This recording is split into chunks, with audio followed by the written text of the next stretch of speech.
મિત્રો, મધ્ય પૂર્વમાં જે તણાવ ચાલુ છે જેના કારણે હાલ દેશભરમાં ઉર્જા પુરવઠા પર નોંધપાત્ર અસર પડી રહી છે. એ દરમિયાન ચાલો જાણીએ કે એલપીજી કેવી રીતે શોધાયું હતું.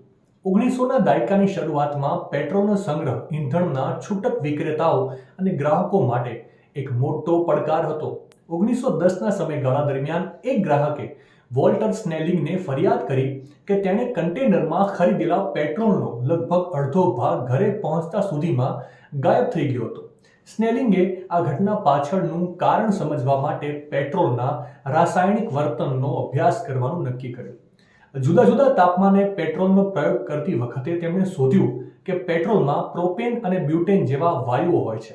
સામાન્ય તાપમાને આ વાયુઓ પ્રવાહી પેટ્રોલથી અલગ થઈને હવામાં ભળી જાય છે અને આ કારણે પેટ્રોલનું ઝડપથી બાષ્પીભવન થાય છે.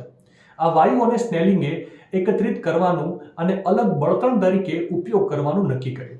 જે બાદ પ્રોપેન અને બ્યુટેનને અલગ કરીને તેમને સંકુચિત કરીને તેઓ તેમને પ્રવાહી સ્વરૂપમાં રૂપાંતરિત કરવામાં સફળ રહ્યા.